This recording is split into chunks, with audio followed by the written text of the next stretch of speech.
you. Thanks so much. Thank you. Good morning. Never too early for a Guinness at Culhane's Irish Pub. Well, I think you all know here that we're joined by our Surgeon General, Dr. Joseph Ladapo.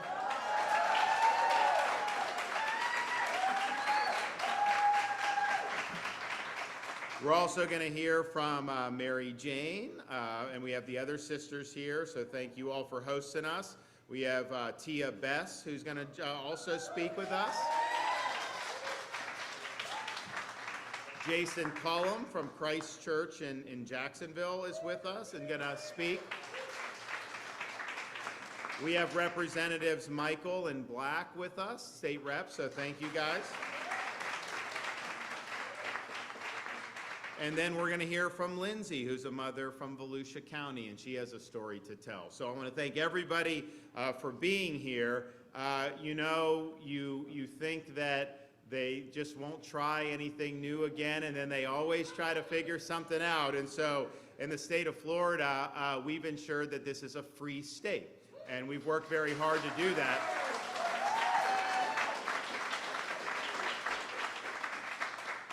And there was a lot of hysteria. There's a lot of things that were done over many years with respect to the COVID-19.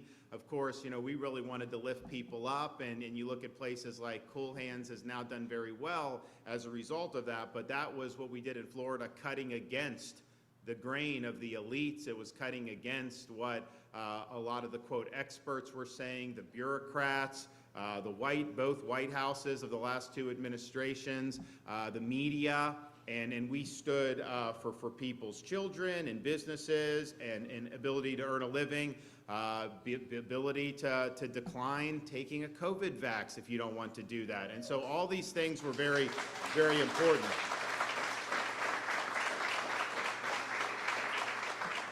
And, we took a lot of flack during that period, but then as we started going on, you saw so many people move to Florida, visit Florida, all this stuff, saw our economy, our education, everything do very, very well. And then so people act like, oh no, we didn't oppose the kids being in school, even though they sued me to try to close the schools. They now say all this stuff, and so they were wrong about all that stuff. But what we saw, though, even coming out of that for a year and a half, was if you give these people an inch, they will take a mile.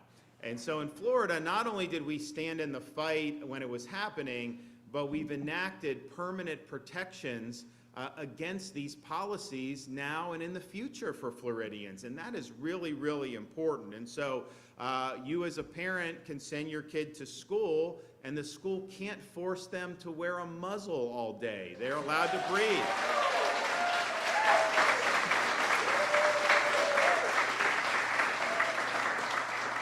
You also have a right as a Floridian to earn a living, regardless of whether you want to take the latest COVID-19 booster shot or not. They can't make you do it in Florida. Same thing, we provided protections for businesses against local governments. When local governments were doing things back in 2020, I issued a blanket pardon for all the fines and fees that local governments were imposing on individuals and businesses. We were proud that we were able to do that, so we've protected that. We have in the state of Florida, and I think we're the only state that has banned gain of function research, and so we're not doing that here. We've also protected the rights of physicians to be able to treat their patients according to their best judgment. We're not going to be like California and having physicians be penalized just because they're dissenting from the accepted narrative, because as we saw during COVID, that narrative was wrong, and yet some physicians came under fire. So we've provided those protections for that, and we're really, really excited to have been able to do that. So that's great. But when we did all that stuff, people were saying, oh, this is over, they're not gonna do this again. And first of all, I know these people. I know what they will do. I knew that they would try to do. So now we're in a situation where you start to see around the country Kids being kept out of school, like Kentucky had a school closure over COVID. You have forced masking of school children in different states around this country. You have colleges imposing booster shot mandates on college students, still going on in this country. You have people like Dr. Fauci who are still trying to defend mask mandates and lockdowns even after we've seen all this evidence. You also see how they're treating healthcare workers. They even did in Maryland, there was a school district that had the KN95 mask required for school children, sitting there all day doing this. And so they are trying to do this again, and what we in the state of Florida will say is, no, we are not letting you get away with it again.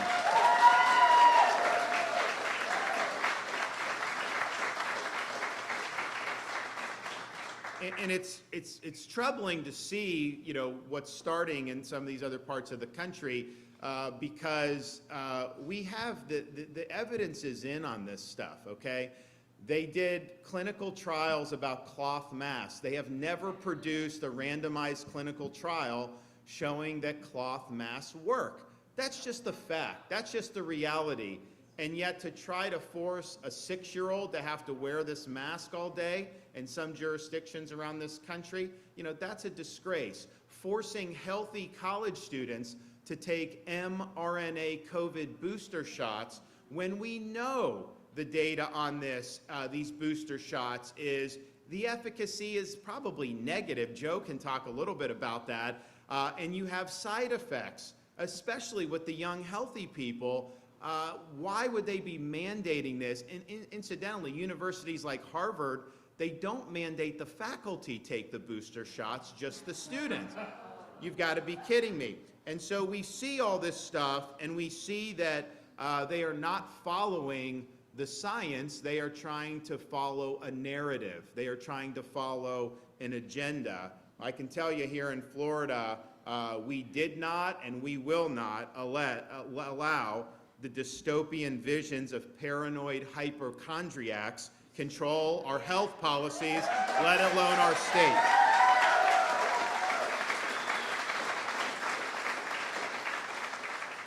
So we, I think, face an important part, a test in this country about whether we're going to respect people's abilities to navigate life for themselves, or whether we're going to allow jurisdictions around the country to impose things that are not scientific, will not work, and will produce a lot of harm. You'd think that people would have learned their lesson. They haven't. And I think the root of this, why you're seeing this pop up again, is because nobody's been held accountable who were the architects of these policies to begin with, starting back in March of 2020, with people like Dr. Fauci, the CDC, the FDA, all these different agencies that failed and that lied to the American people. And they did lie on so many different things, ranging from lockdowns to school closures, to mask mandates, to COVID shots, all these different things. Nobody's been held accountable. And one of the things I've been preaching is we need to have accountability, because otherwise they're going to continue to try to get away with it. So once you bring accountability, that's when you ensure this never happens to our country again.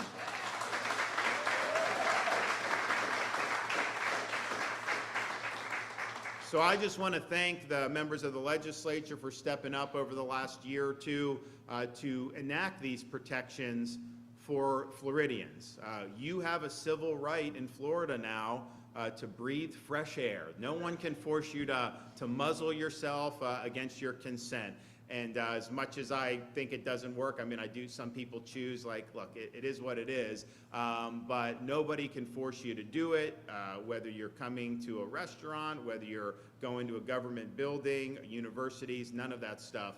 So that's really important. Our school kids are going to be able to learn in a productive environment because of the protections we've done. We have done protections for people so they don't lose their jobs based on vax mandates that we've seen some of the companies try to do and are still doing in other parts of the country. And that's been very meaningful for tens of thousands of Floridians. We're also the only state that has pursued an investigation into the adverse effects of COVID-19 shots, particularly these booster shots. So there's a statewide grand jury that's impaneled right now, and look, it's secret, so I don't know what's going on, but it's looking into all the misrepresentations, everything that they told us about all this, and how that didn't end up becoming true, and how they haven't been honest about how this has actually affected people in the real world. So we're happy to take that leadership role.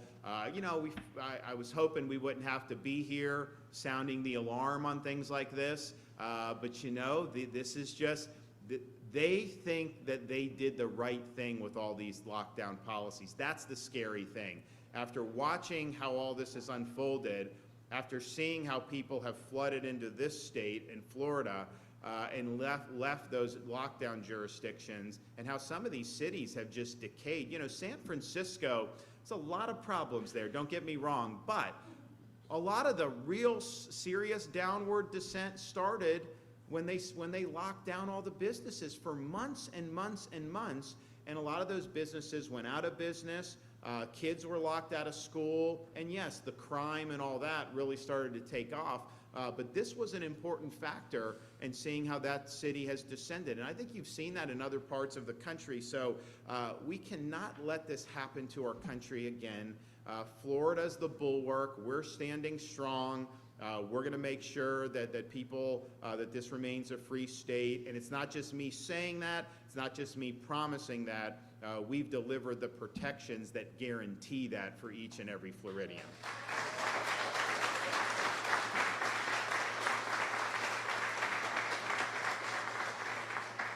Okay, well, we're going to hear from some folks, and I look forward to hearing. So first, we're going to hear from Dr. Joseph Ladapo.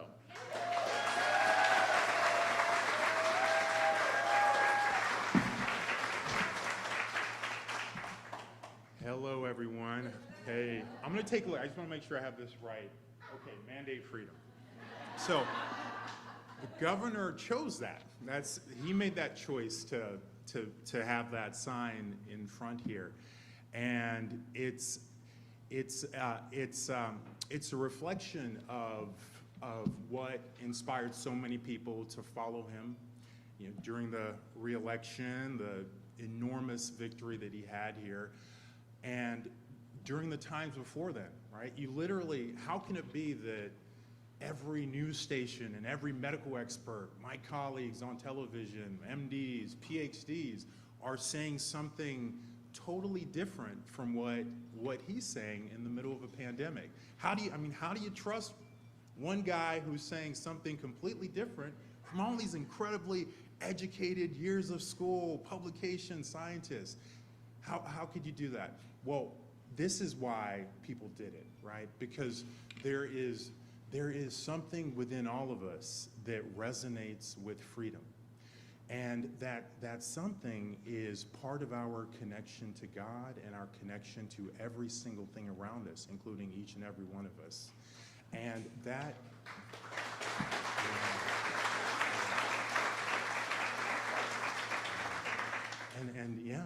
and that, you know, I'm like, really, he deserves the claps, because that,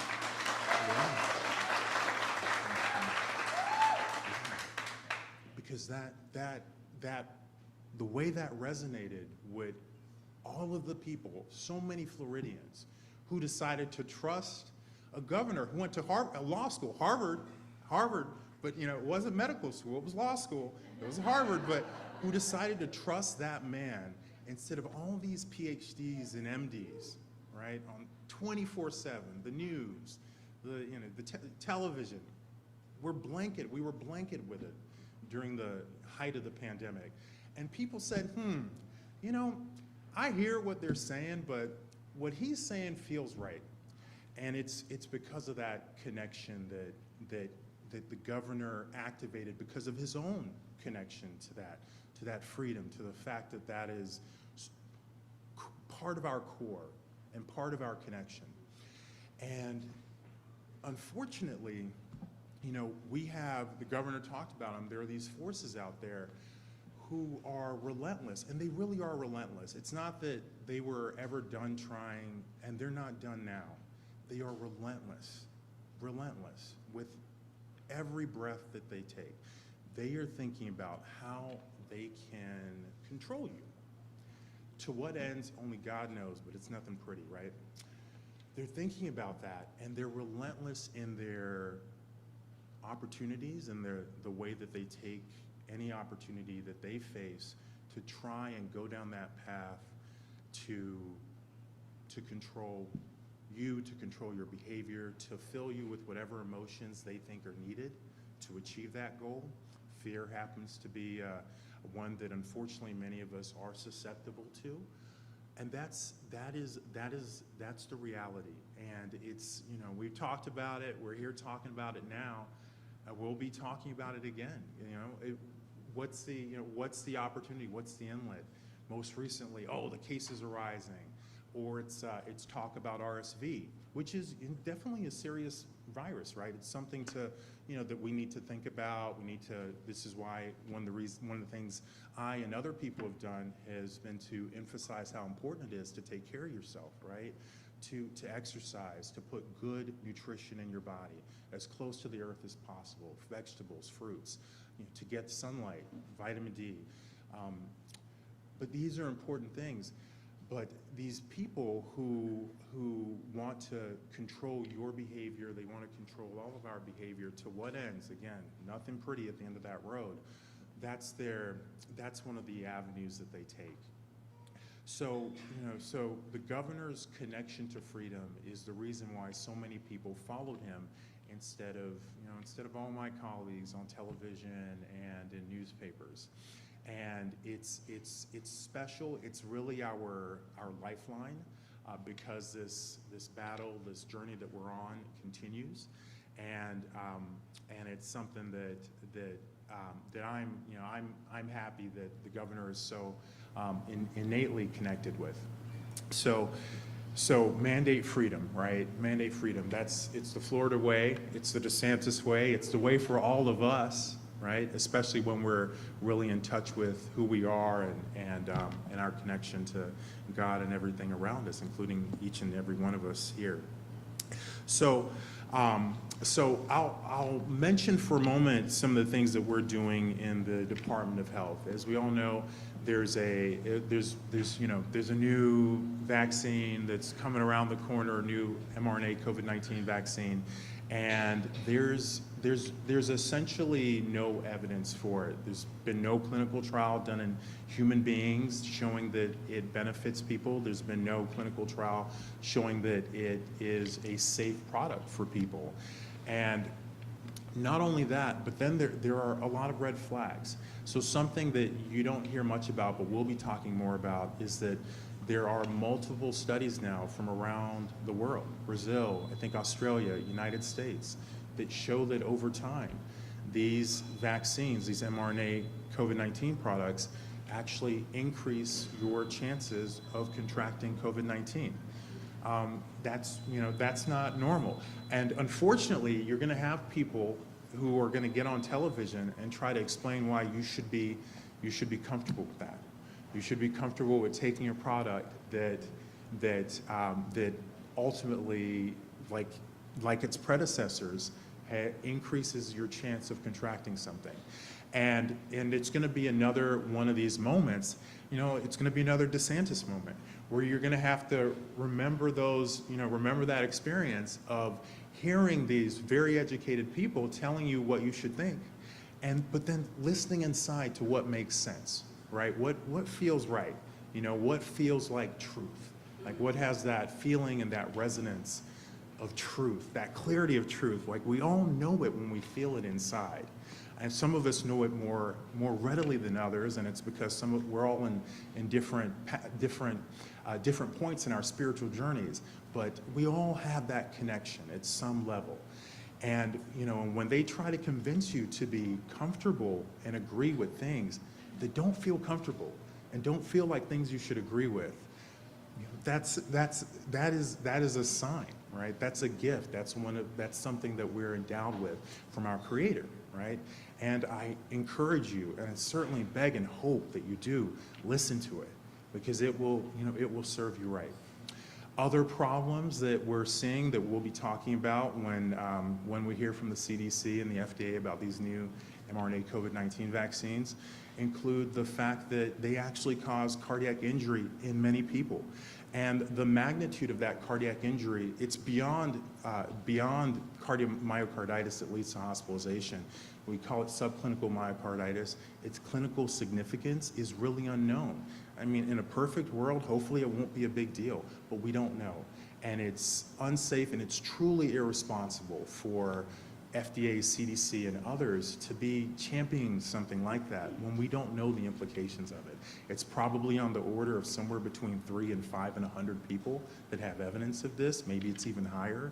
It's just completely irresponsible to be pushing something like that. And then I think just a few weeks ago, a new study came out that showed that spike protein, that harmless spike protein, as the CDC declared, in some people it appears to be floating around your body for months. There was a recent study that showed that it was detectable 6 months later in some people. Does that feel like something that feels right? You take a product today and like months later it's still floating around your body. If it doesn't feel right to you, I think that's good, because it's not right. And you have sovereignty over your body and what you put in it, and you have intuition about what the right thing is, or the difference at least between right and wrong. So great to see you all here today, and God bless you all. Love you all.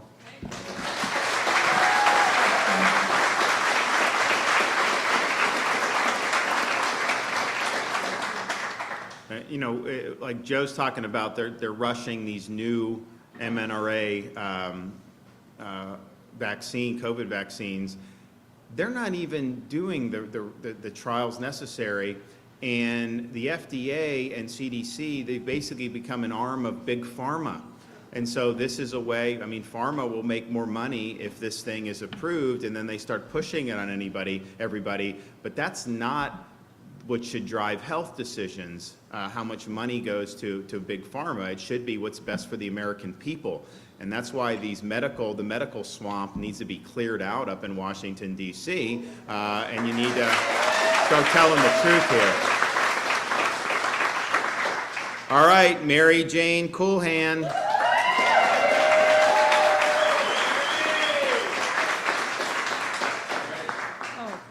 Thank you. I'm Mary Jane Culhane. I'm one of the owners of Culhane's Irish Pub. We have 2 restaurants and also a new business that came into fruition 2019 by Sister Spirit Vodka.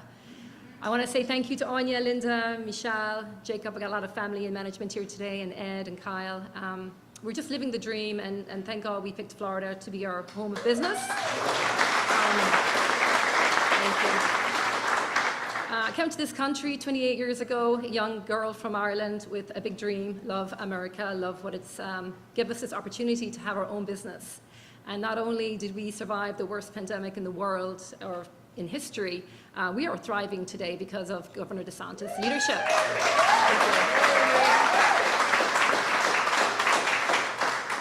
When the pandemic happened, believe it or not, it was St. Patrick's Day 3 years ago at 5 o'clock. We were told to shut the doors. It was horrific. The fear, the unknown.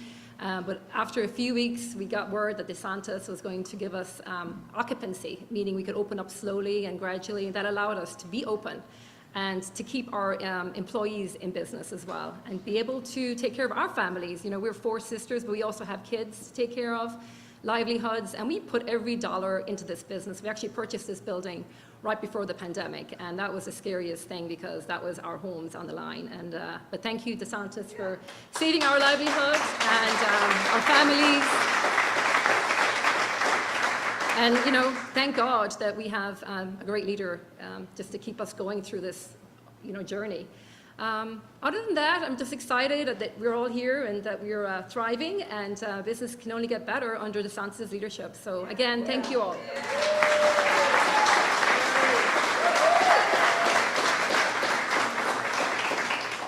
Yeah, I mean, during this whole time, like, people like Fauci, they hated restaurants. They didn't think anyone should be able to eat in a restaurant, and I'm just thinking to myself, like, first of all, it wasn't true that somehow restaurants were so bad. Like, that's what they said, but Florida showed, as these people got on their feet and were doing, it was fine, right?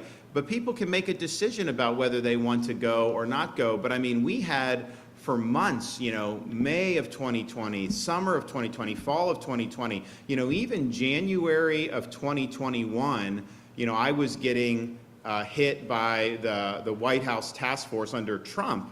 This wasn't even Biden, this was Trump. January of 2021, weeks before he left office, they were sending us missives to Florida saying impose a mask mandate and close bars and restaurants and businesses. And that's what they were pushing. And that was pretty much uniform throughout the political and bureaucratic sphere. And it was driven by people like Fauci with no regard for what that would mean for people's livelihoods. And so, we had to be the one to stand in the breach on that. And I just look at like somebody, like a Fauci, part of the problem with our country is that bureaucrats like him have been coddled, they've been put on a pedestal. I think the way you treat bureaucrats like Fauci is you tell them you're fired, get lost. That's what you need to be doing.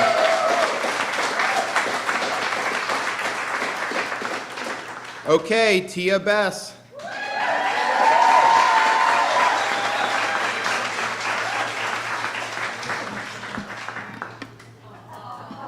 Come on. Hey, y'all. Hey, Ron. Okay, my name is Tia Bess, the National Director of Engagement with Moms for Liberty.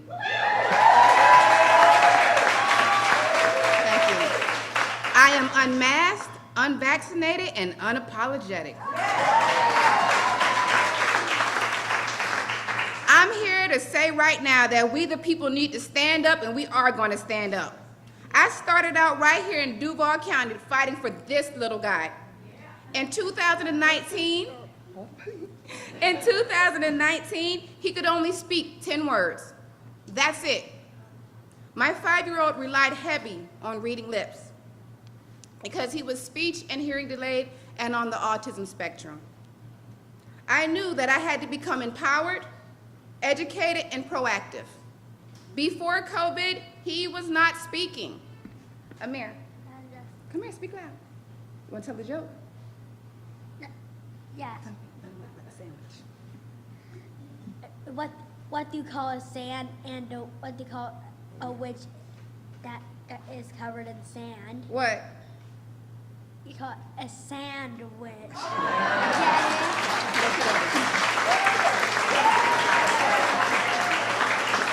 That is why I fight for my son.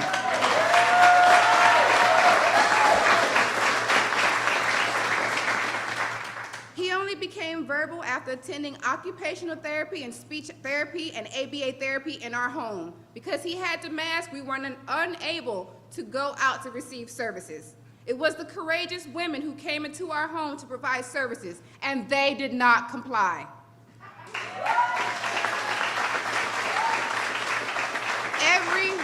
Thank you. Everywhere I went in Duval County, I had to stop and explain why my son wasn't able to wear a mask.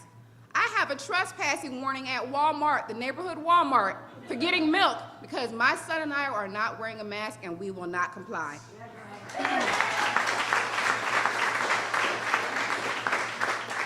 It was during the masking where our school board defied the governor's orders. Joe Biden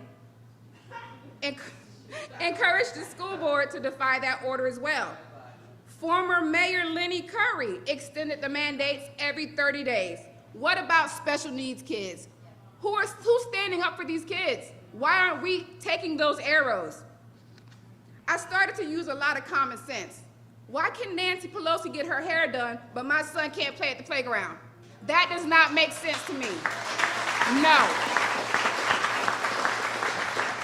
Why is the NFL and the NBA on TV insulting our intelligence, but our kids cannot have social interactions? No. We are tired of the lies and the manipulations and the control of the government. My son deserves a seat at the table. I will stand up and I will take that seat. And I will take those arrows from my son and anybody else's child.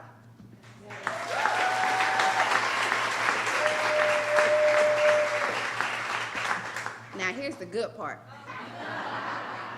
One of those arrows is right here in Duval County. Former school board member Elizabeth Anderson. Hey, Liz. Referred to me and my son as a token because I am standing up for my son. My parental involvement knows no skin color.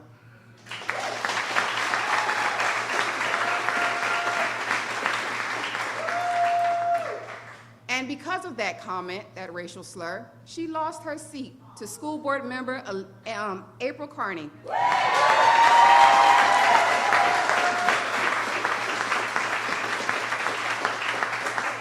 So as I tell you today, it takes one person. Stand up, be brave. We are the same family that stood up and took it to court that we were not going to mask. We sued the Duval County School Board and we'll do it again.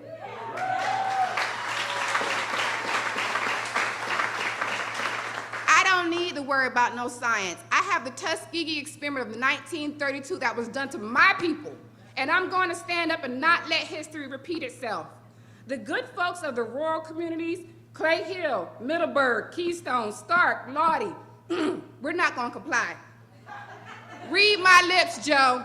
This mama says no.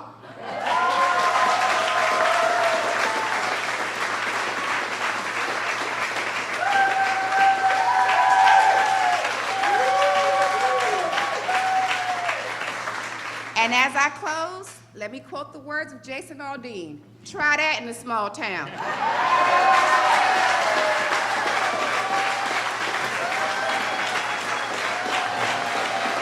All right.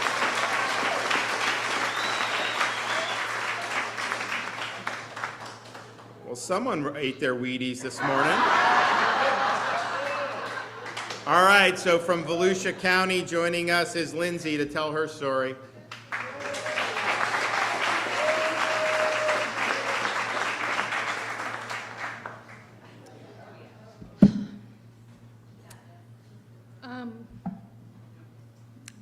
I wasn't going to say my last name because I'm in fear of being attacked.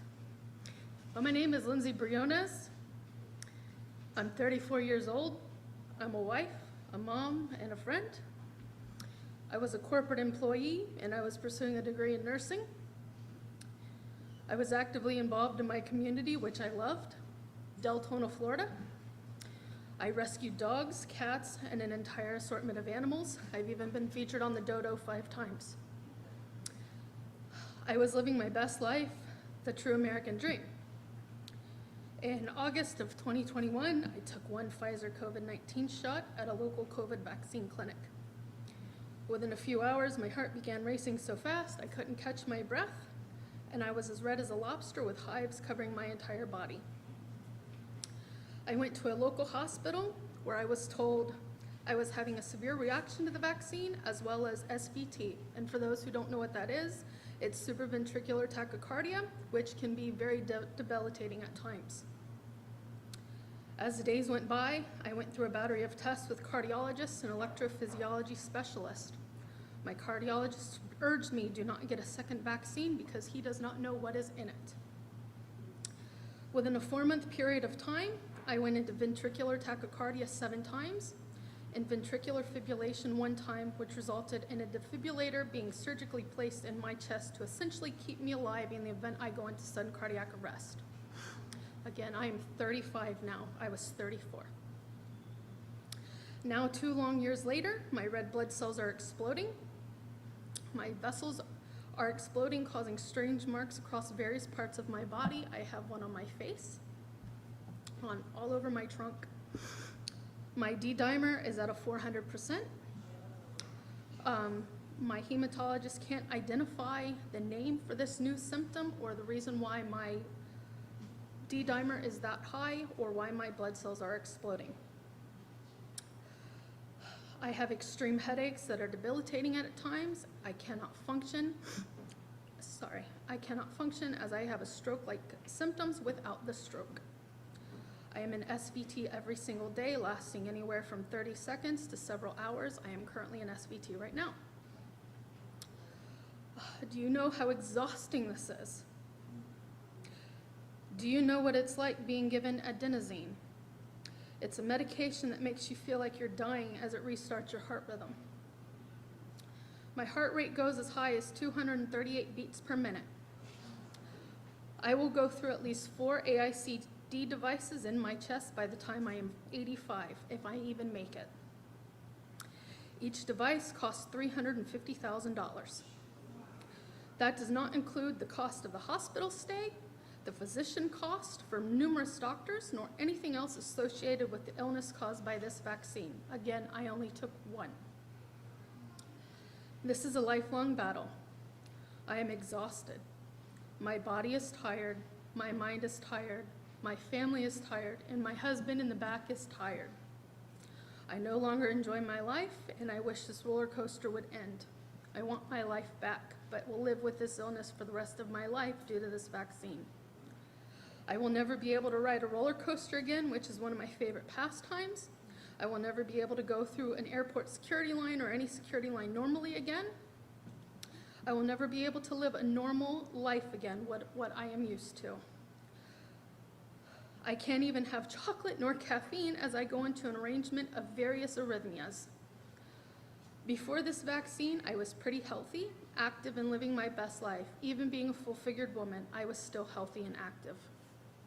Since this vaccine, my marriage is suffering, my child is suffering as I am unable to do basic everyday things that I used to.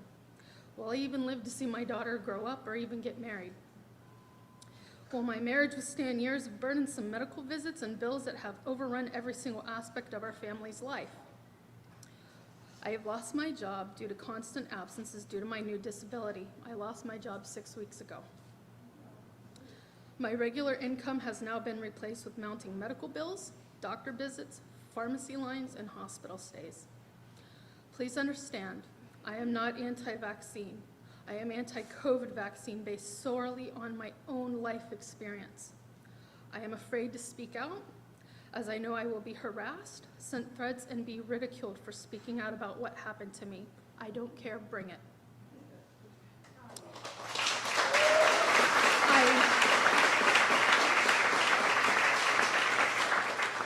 I ask for your grace, mercy, support as I find my new normal and my family's new normal.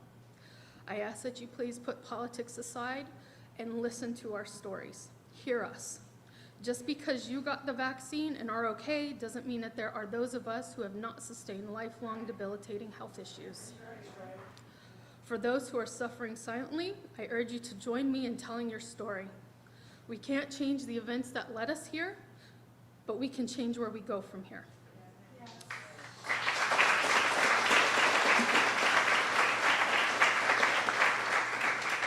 This is the first time I am speaking out.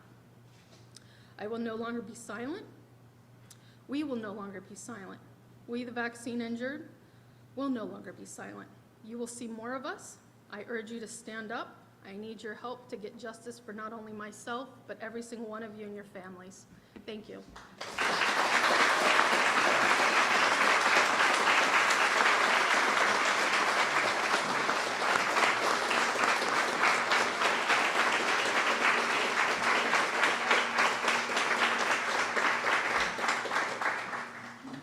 Thank you, Lindsay, for sharing that very difficult story.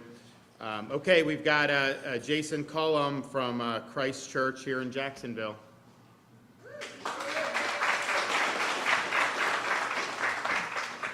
Lindsay, just let me say, as someone sitting out here listening to you and talking to you beforehand, how nervous you were.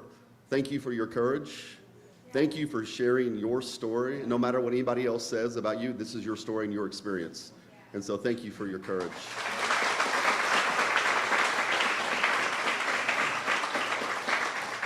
And Governor, I want to say thank you to you, something you may not even remember, because back during the height of the pandemic, as a pastor and pastors across this entire state were put in this situation where we were a loss for what to do. We lived in this tension every single day of what do we believe about what's been told to us on our TV screens or on our computer screens or on our phone screens? What do we do about being able to meet the needs as the heart of a pastor? Any church wants to love and support their people, and so we were caught in this tension of what to do. In those early days, you took an hour out of your week, every single week, to gather together on the phone with pastors and faith leaders from across this incredible state to be able to just, first and foremost, say, thank you. Thank you for what you were doing. And as faith leaders, to just hear our governor support us, and not just with lip service, but he provided access to his entire team, through the Surgeon General, through the Faith and Community Office, to be able to give us some direction, answer questions, and hear what we were going through on the front lines. Because many of us remember, and I don't want to take us back there very long, but we remember those days. Those days were not easy. In those early days, we were dealing with incredible losses. Loss of freedom, loss of normalcy, a loss of unity. We were dealing with losses that where weddings were being put on hold. Jobs were being transferred home or being lost. I had a son who was a senior in high school, lost his senior year, lost that graduation experience, that senior prom moment. And so we were dealing with incredible losses. But I was so grateful to know that behind me and all the other faith leaders across the state, we had a governor who was supporting the faith institutions. And so thank you.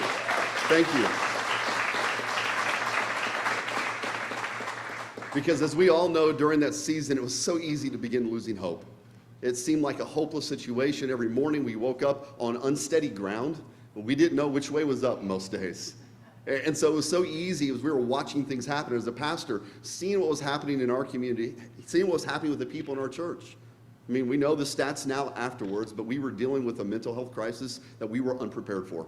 We were dealing with addiction issues. We were dealing with marital issues. We're dealing with a young generation who were now thrust in the middle of this chaos as their world was turned upside down.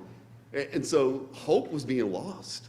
And so to be able to open our doors as a church and to be able to invite people in so they can have human contact and to be able to be reminded every single week of the hope that we have in Jesus Christ, we needed that.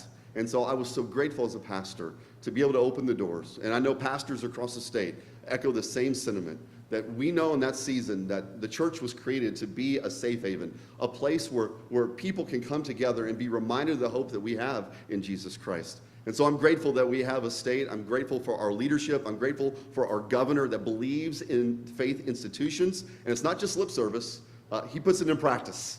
And so we are able to serve our people and lead our people through an unprecedented time and continue to lift up hope, because that is what the local church is all about. It is about hope.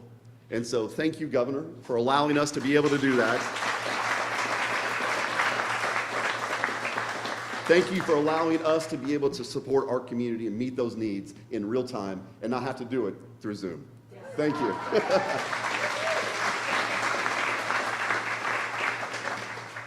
Yeah, I mean, you had across the country, there were states closing churches. And then even in Florida in those early days, some of the local governments were going after churches. So I did an executive order say you have a right to worship. Local government can't take that away from you. I mean, come on. So I want to thank everybody who's come. And I also just think that seeing how people are inching towards this insanity again, we should look back at starting in March of 2020 and then look at some of the problems in our country now. And a lot of those problems trace back to how the country handled COVID starting in March of 2020. I mean, just think of our insolvency as a country. Starting March of 2020, they added $2.2 trillion in March of 2020, another $2.2 trillion to the debt in December of 2020.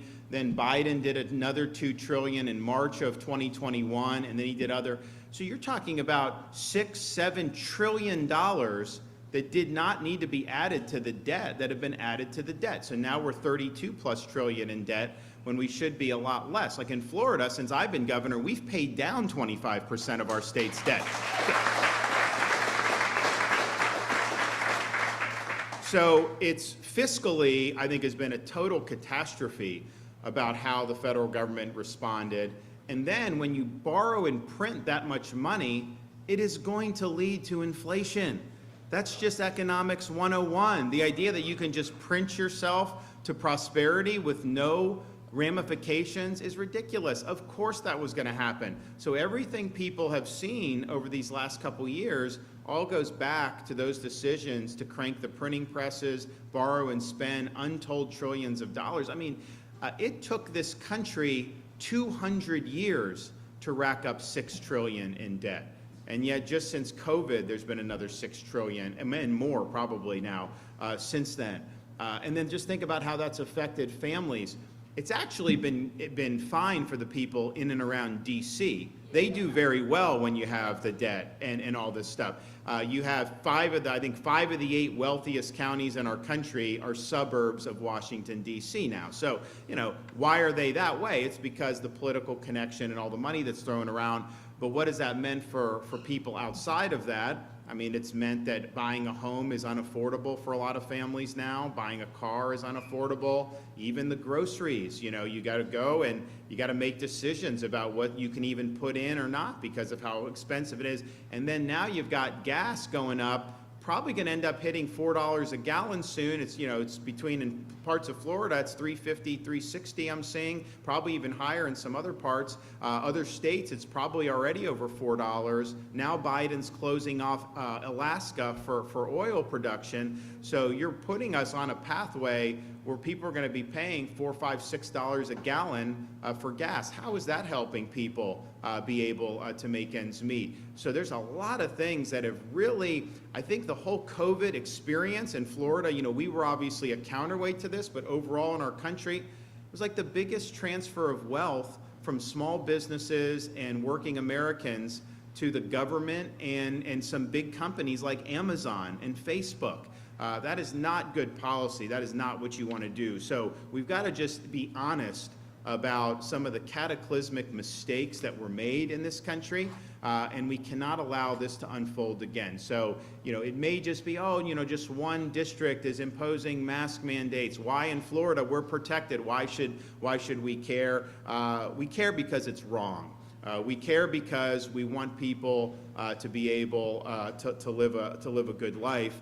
And as we see this stuff being orchestrated, trying to shove down people's throats, there needs to be pushback, because there wasn't pushback back in March of 2020.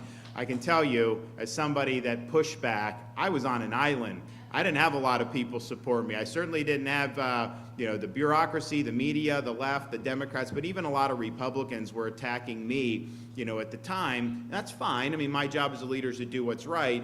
But there were a lot of people that I think wish that they would have spoke up sooner.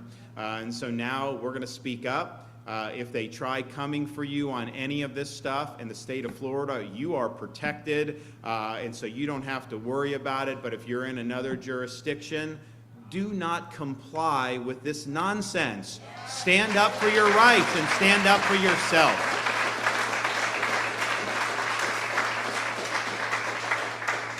All righty. Well, thank you, everybody. I'll take a couple questions. We got any back there in the back? Yes, sir.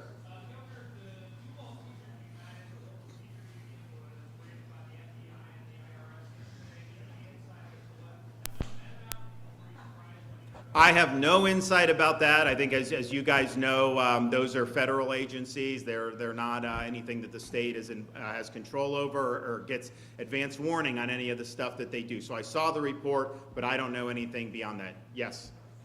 I'd like to say thank you for your service as a military veteran. I'm a retired combat veteran as well. What service? U.S. Air Force. Okay. Thank you for your service.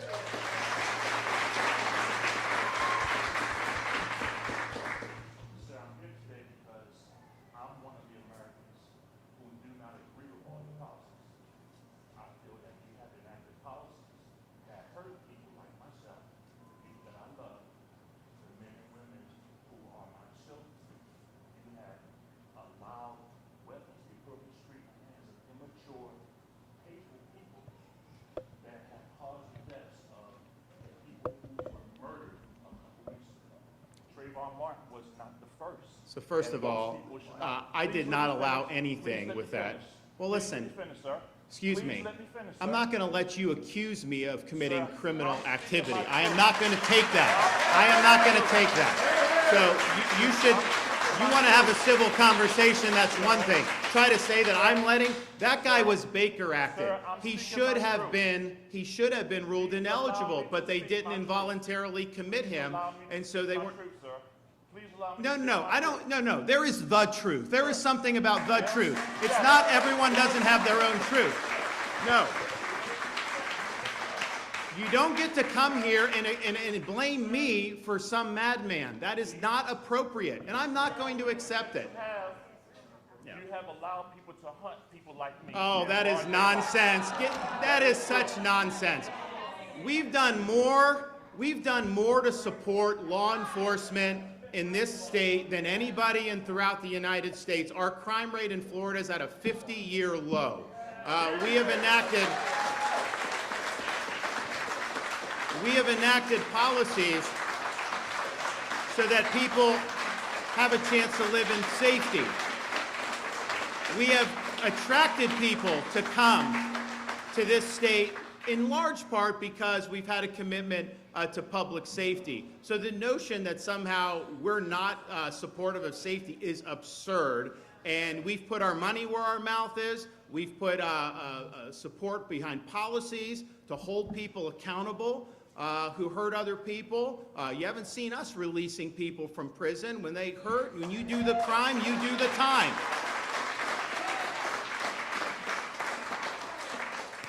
Yes.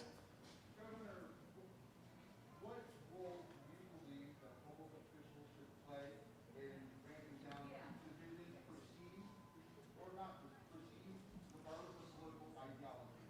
What role do you believe public officials should play in trying to ramp some of that down? Well, look, I think that, some of the issues that we're talking about here, I mean, Tia, when she was talking about what she was doing, standing up for her kids, she was attacked because somehow she can't have that position based on how she looks. That is wrong to say that. You treat people as individuals.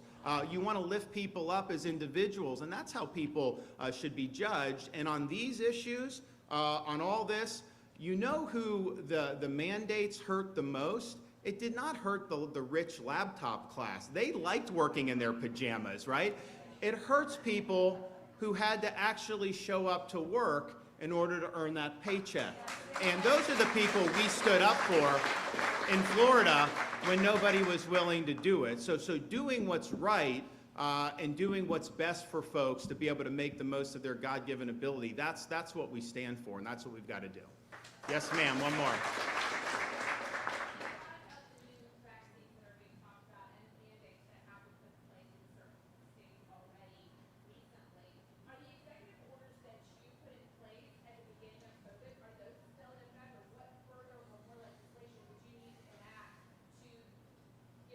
Oh, no, so that's a great question. So what would Florida need to do to protect? First of all, yes, we did do executive orders early on to protect people, but we have worked with the legislature to enact these protections into law. So it's law in the state of Florida. It doesn't matter. It's law in the state of Florida that kids can go to school. The school cannot force your kid to wear a mask during school. I mean, that's just the right thing to do. So that's a parent's choice. We had the fight. Tia mentioned how they defied us on the Parents' Bill of Rights. We signed that, and then we said, I did an order saying, that means that parents determine the mask or not mask. So we went to court, we won that, and everything's fine. The vaccine mandates. There are no vaccine mandates allowed in the state of Florida. Not in your job, not in corporations, not for schools, for COVID vaccines. None of that. That's in law. You don't have to worry about that. Businesses protected against local government overreach. I did do executive orders to protect them under the time, but that's done to protect now going forward. So these are really strong protections. I think we're the only state in the country that has the protections for school children, protections against the COVID vax mandates, protections for small businesses, and the ban of gain-of-function research. We're the only state in the country that has done all of that, the whole kit and caboodle. So I'm really excited. What's that? We can get in them. Yes, yeah, exactly, yeah. No. I didn't even see you. Good, yes. Yeah, but these are things that, with like the nursing homes, this was a huge problem in Florida because we have almost 4,000 long-term care facilities. And when COVID started, we said you're not allowed to send sick patients into those nursing homes. New York was doing the opposite.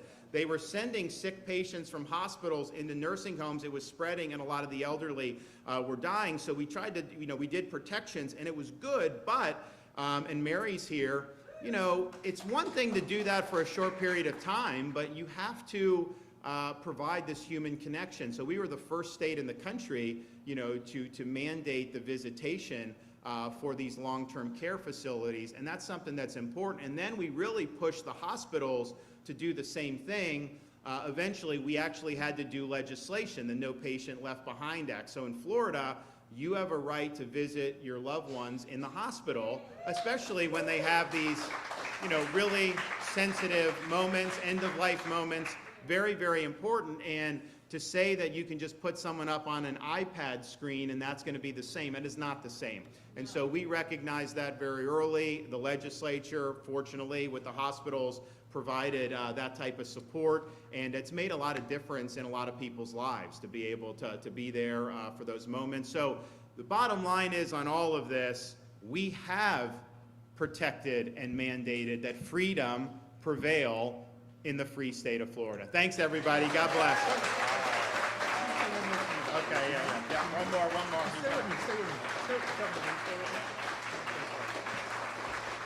Hey guys, I want to say one more thing because it's something that's really frustrated me. The gentleman that was speaking a moment ago, what he was saying. I mean, what happened here was tragic, and unfortunately, the gentleman was obviously.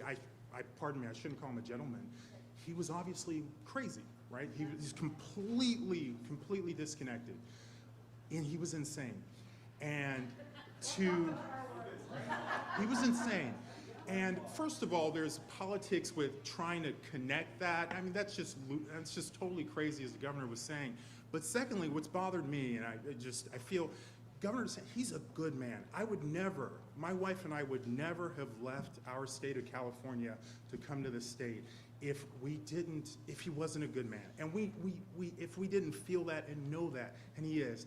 And it's terrible that people take advantage of the fact that he's a different color from the poor victims of that tragedy to try and tie him into something. It's immoral, and unfortunately it's reflective of what we've been seeing for many years, but certainly during the pandemic, where people hide reality and they spin it and they try and make you buy what they're trying to sell you. And it's not true, it's a total lie, and they try and take advantage of the governor just because he's not the same color as these people. He has a wonderful heart. He has a wonderful heart, and it's terrible that they do that, and it's terrible that they get away with it so often just because he's not the same color as the people who were harmed. So that's the truth. That's the truth.